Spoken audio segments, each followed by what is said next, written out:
Assim combateram eles como se fossem fogo ardente. Suadas as éguas de Neleu levaram Nestor da guerra. E levaram também Macaon, pastor do povo. Viu o divino Aquiles de pés velozes, pois estava em pé junto à polpa da nau de grande quilha, fitando o íngreme sofrimento e a debandada lacrimosa. Aquiles, de onde ele estava, viu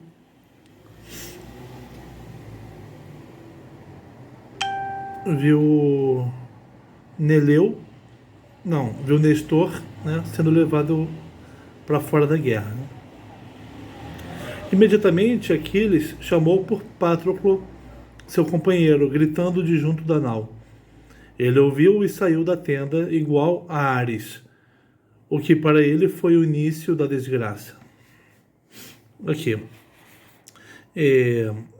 Aquiles viu Neleu, viu Nestor sendo levado para fora da batalha, chamou Patroclo. Patroclo ouviu. E esse foi o início da desgraça do Patroclo. Vocês vão saber o que isso quer dizer mais adiante. A Aquiles falou primeiro Patroclo, valente filho de Menécio. Por que me chamas, ó Aquiles? Por que precisas de mim? Respondendo-lhe assim falou Aquiles de pés velozes. Divino filho de Menécio, que encantas o meu coração, penso que agora os aqueus estarão ao redor dos meus joelhos, suplicantes. Sobreveio uma desgraça que já não se pode aguentar. Mas vai tu agora, ó Patroclo, dileto de Zeus, e pergunta a Nestor quem é o homem que ele traz ferido da batalha. Na verdade, em tudo me parece ser Macaon, filho de Asclépio. Mas não me foi possível ver os seus olhos, pois os cavalos passaram rápidos, ávidos de seguir em frente. Então Aquiles viu de relance o Macaon e ele quer que o Patroclo confirme isso para ele. Você vê que Aquiles já pensou em voltar a lutar.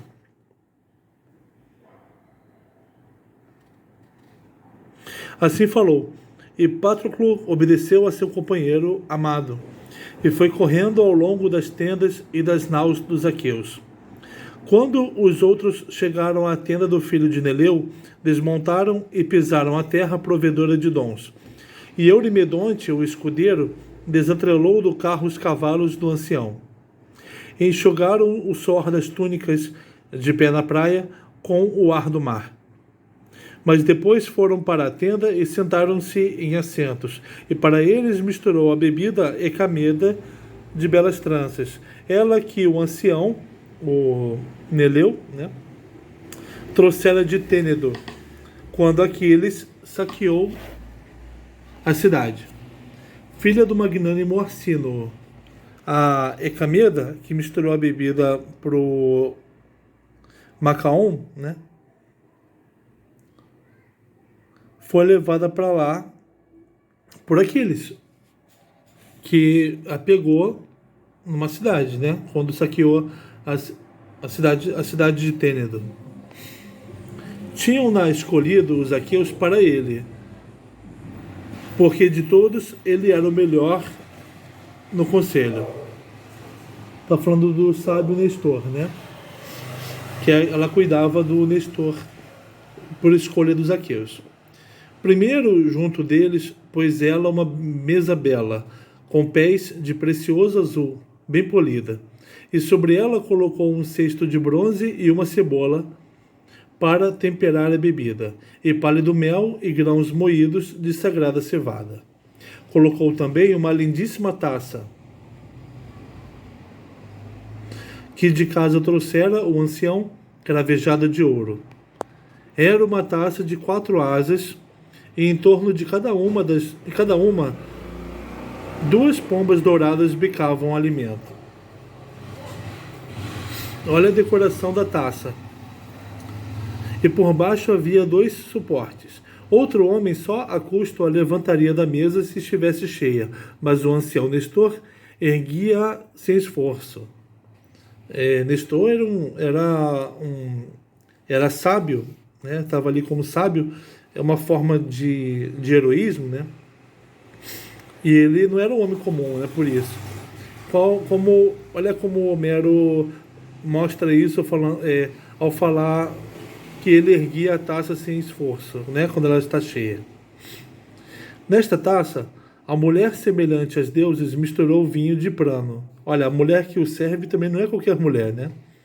E por cima ralou o queijo de cabra com um ralador de bronze, e polvilhou depois a branca cevada. Convidou-os a beber, depois que preparou a bebida. E depois de terem bebido e afastado a sede ressequidora, deliciaram-se contando histórias um ao outro. Mas eis que Patroclo estava à porta, homem divino. Ao vê-lo, se levantou o ancião do trono fulgente, conduziu-o pela mão e disse-lhe para se sentar. Mas Patroclo, de onde estava, não quis anuir, e disse: Sentar-me não quero, ó ancião criado por Zeus, não me convencerás. Venerando e respeitado é quem me mandou para saber quem é o homem que trazes ferido. Mas eu próprio estou a reconhecê-lo. Vejo que é Macaon, pastor do povo. Agora voltarei de novo para Aquiles para lhe dar a notícia.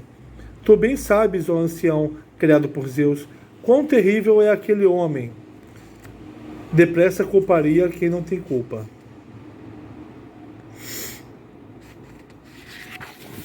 Está falando do... Eu acho que... não sei de quem está falando, vamos ver. Aí ele deu resposta a Nestor de Gerênia, o cavaleiro. Será que Aquiles está assim preocupado com os filhos dos aqueus? Tantos quantos foram feridos por dardos? Então, Patroclo falou do Aquiles, né? E Nestor está perguntando a ele: será que Aquiles está tão preocupado assim com os gregos? Nada ele sabe do sofrimento que campeia no exército, pois os melhores jazem no meio das naus, com feridas infligidas por setas e lanças. Ferido está o filho de Tideu. Olha quanta gente está ferida, não é só os que estão ali, não. Está o filho de Tideu, o possante Diomedes. Feridos por lanças estão Ulisses, famoso lanceiro, e Agamenon. Ferido foi também Eurípilo, com uma flecha na coxa.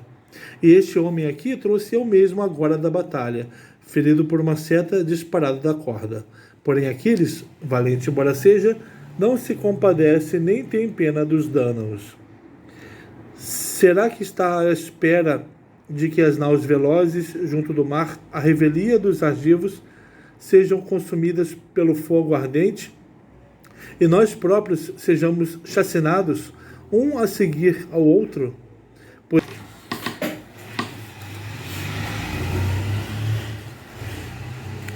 Pois a minha força já não é o que era nos membros flexíveis. Quem me dera ser novo e ter firmeza na minha força, como quando surgiu o conflito entre os eleios e o nosso povo, por causa do roubo de gado. Nestor vai lembrar desse conflito, né? Nesse tempo, matei Itimoneu, valente filho de Hipíroco, que habitava na Élide, quando eu levava o gado que tomáramos em retaliação. Ao lutar pelos seus bois, foi ferido entre os dianteiros por uma lança da minha mão e tombou. Os campônios fugiram por toda parte. Nestor está falando que saqueou Élide e pegou gado, né? E nesse roubo não, né? Nesse arrebanhamento dos despojos, né, de uma batalha, ele matou Hipíroco, né, que tentou impedir aquele saque. Muitos despojos nós reunimos daquela planície da Élide, 50 rebanhos de bois e outros tantos de ovelhas, outras tantas varas de porcos, tantas cabras vagueadoras, assim como 150 éguas russas, todas fêmeas e muitas amamentando seus podros. Todo este gado levamos para Pilos, cidade de Neleu, o pai dele, né? no meio da noite. Regozijou-se Neleu em seu espírito, porque muito espólio me coubera ao partir para a guerra ainda novo. Nestor saqueou Élide, levando muitos rebanhos, né, para Pilos. E lá em Pilos, os arautos vão fazer uma divisão desse rebanho que o Nestor levou. Né? Os arautos proclamaram alto ao nascer da aurora que todos teriam a haver o que lhes era devido na divina Élide. E todos os que eram os regentes dos Pilos reuniram-se e fizeram a divisão, visto que para com muitos estavam os epeios em dívida, pelo que nós em Pilos éramos poucos e oprimidos. Então, Nestor levou os rebanhos para Pilos, os arautos iam fazer a divisão, mas Nestor, ele era a minoria lá em Pilos.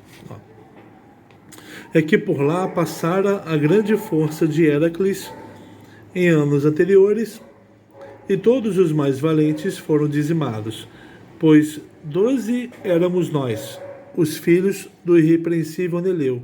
Só eu sobrevivi, todos os outros foram mortos. Por isso, os altivos epeios vestidos de bronze quiseram ultrajar-nos.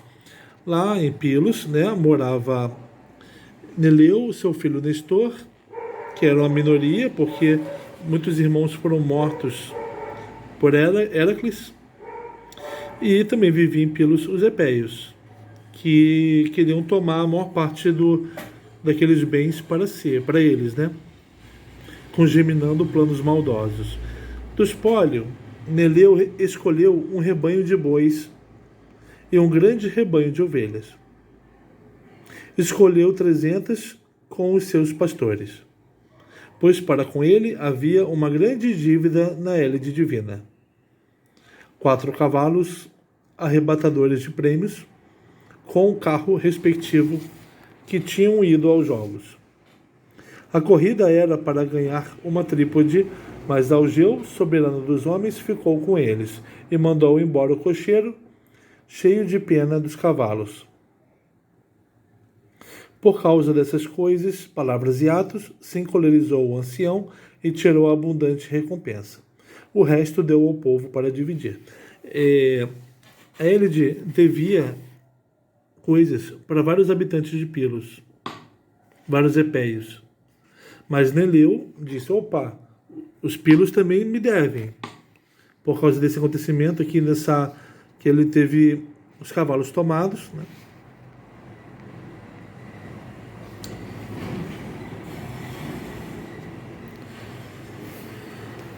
Para que ninguém visse sonegada a parte que lhe cabia, o resto deu ao povo para dividir, para que ninguém visse sonegada a parte que lhe cabia. Dispunhamos então de cada coisa, e na cidade oferecíamos sacrifícios aos deuses. Mas ao terceiro dia, todos os epeios vieram, muitos homens e cavalos de casco não fendido, com velocidade.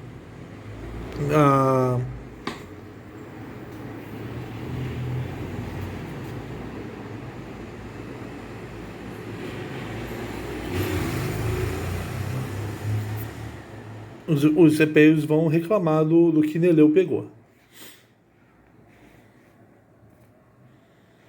Entre eles, ambos os moliones envergaram as armas, rapazes, embora fossem inexpertos da bravura animosa.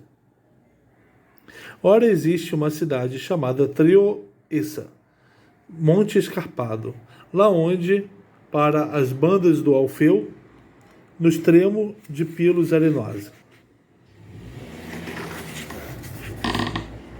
Em roda dela acamparam, ávidos de a arrasarem por completo.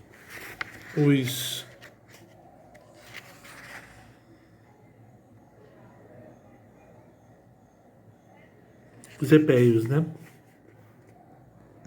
Mas depois que atravessaram toda a planície, até nós desceu Atena depressa do Olimpo para anunciar que nos armássemos de noite. E em Pilos reuniu uma hoste de modo algum contrariada, mas que queria com todo o afinco combater.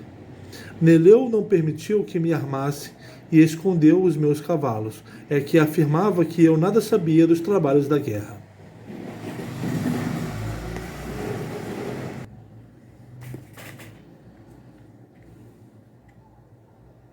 No entanto, era dos melhores entre os nossos cavaleiros, peão embora fosse, pois assim dispôs Atena o combate. Há um rio chamado Minieu, que deságua no mar, perto de Arena, onde aguardamos a aurora divina. Nós, os cavaleiros dos Pílios. A onda de peões veio depois. Daí, em disparada, vestidos com as armaduras, chegamos ao meio-dia à corrente sagrada do Alfeu. Aí sacrificamos belas vítimas a Zeus de supremo poder, um touro a Alfeu e um touro a Poseidon. Mais uma vitela da manada sacrificamos a Atena de olhos esverdeados. Em seguida, no exército, tomamos a refeição em grupos e deitamo-nos para dormir, cada homem armado junto às correntes do rio. Porém, os magnânimos epéios estavam em torno da cidade, ávidos de a arrasarem por completo. Mas antes que isso acontecesse, lhes surgiu o grande prélio de Ares. É que, quando o sol se posicionou por cima da terra, entramos na batalha, rezando a Zeus e a Atena. Assim que começou o combate entre Pílios e Epéios,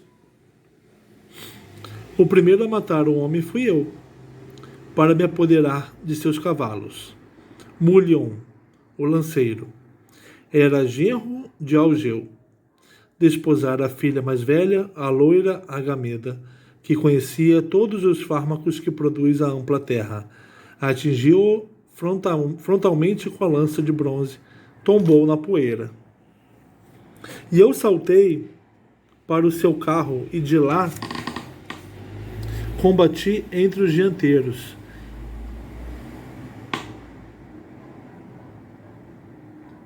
Mas os epéios magnânimos fugiam cada um para o seu lado quando viram o homem tombado, pois era capitão dos cavaleiros e excelente em combate. Mas eu atirei-me a eles como uma negra tempestade e tomei 50 carros. Em cada carro, 2 homens morderam o chão, subjugados pela minha lança. E agora teria eu chacinado os 2 Moliones da linhagem de Actor, se da batalha não os tivesse salvado seu pai, o sacudidor da terra de vasto poder, ocultando-os em névoa cerrada. Então Zeus outorgou grande força aos Pílios.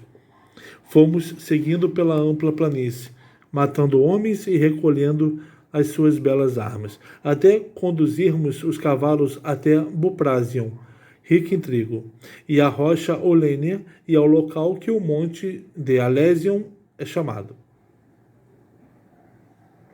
Foi aí que Atena mandou para trás a hoste.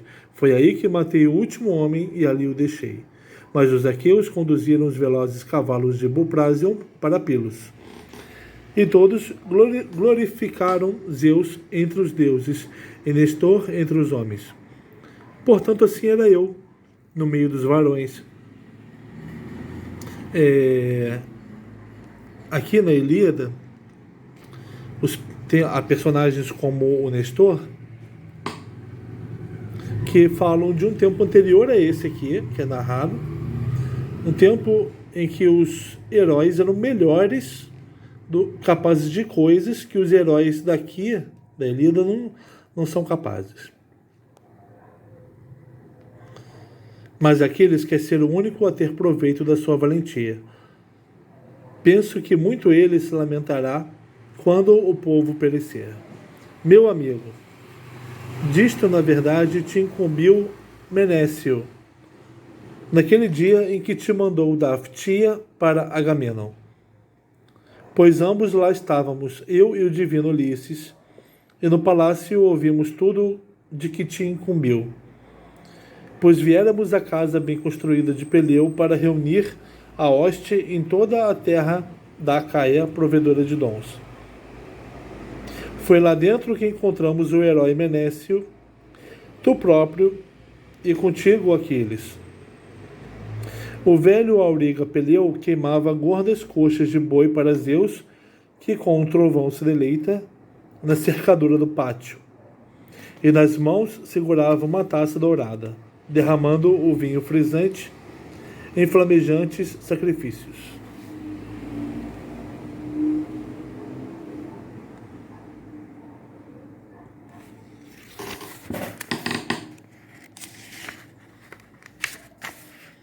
Vós ambos talháveis a carne do boi quando nós aparecemos de pé à porta.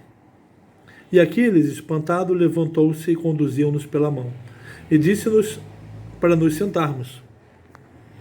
Ofereceu-nos a hospitalidade devida aos hóspedes. Depois que nos deliciamos com comida e bebida, dei início ao discurso. E disse-vos que seguisseis. Viestes de bom grado, e eles muitas coisas recomendaram. O ancião Peleu recomendou a Aquiles, seu filho, que primasse pela valentia e fosse superior aos outros todos. A ti recomendou o seguinte Menécio, filho de Actor. Meu filho, pelo nascimento, é Aquiles mais nobre que tu, mas tu és o mais velho, embora pela força ele seja superior. Se tu a dizer-lhe uma válida palavra, aconselha-o e mostra-lhe o caminho. Ele seguir-te-á em seu benefício. Disto te incumbiu o ancião, mas tu olvidaste. Mas ainda agora poderias falar ao fogoso Aquiles. Talvez te desse ouvidos. Quem sabe se, com a ajuda divina, não lhe excitarias o coração pelas tuas palavras. Coisa boa é a persuasão de um amigo. Mas se em teu espírito ele evita algum oráculo e algo lhe foi transmitido da parte de Zeus pela excelsa mãe, que foi o caso, que ele te mande a ti e que contigo siga o restante exército dos Mirmidões, para que possas trazer luz aos Dânaos, e que ele te dê suas belas armas para levares para a guerra, na esperança de que, tomando-te por ele, os troianos se abstenham do combate, e assim os belicosos filhos dos aqueus respirariam, apesar de exaustos. Pois pouco tempo há para respirar na guerra.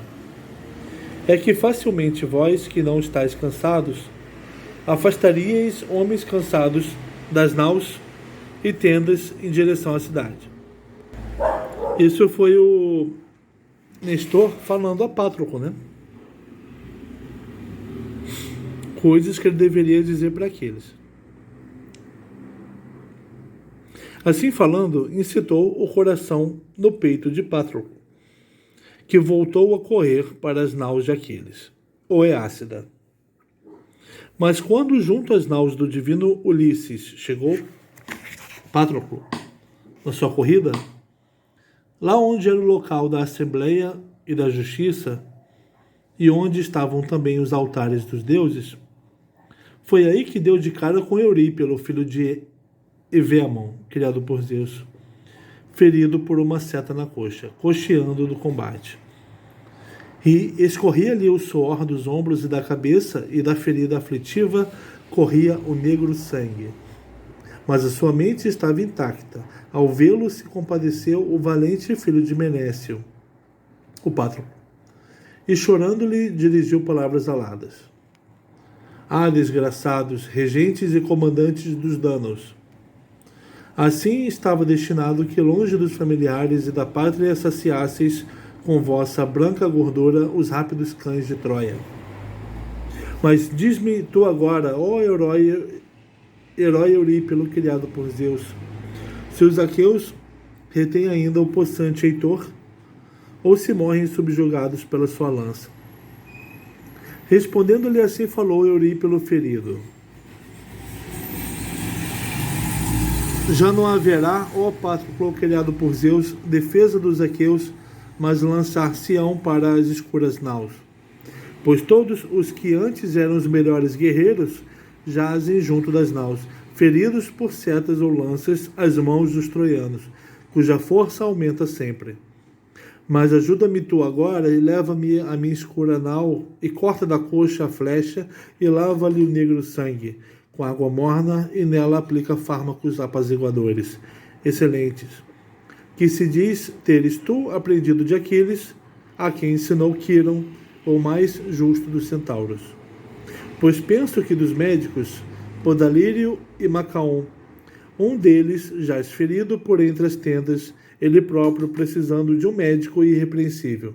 O outro está na planície, aguentando a aguçada arremetida dos troianos. Aí lhe deu resposta o valente filho de Benécio. Como podem ser estas coisas? Que faremos, ó herói Eurípilo? Estou abalado para transmitir ao fogoso Aquiles a mensagem de que me incumbiu Nestor de Gerênia, guardião dos aqueus. Mas não te negligenciarei, assim aflito como estás. Falou, e abraçando o pastor do povo, debaixo do peito, levou-o para a tenda. Ao vê-lo, o escudeiro estendeu no chão peles de boi. Então, com uma faca, lhe cortou Patroclo da anca a afiada seta penetrante. E da ferida lavou o negro sangue, com água morna, e sobre ela aplicou uma raiz amarga, esfregando-a com as mãos, a raiz anuladora da dor, que reteve todas as dores. A ferida secou e o sangue estancou.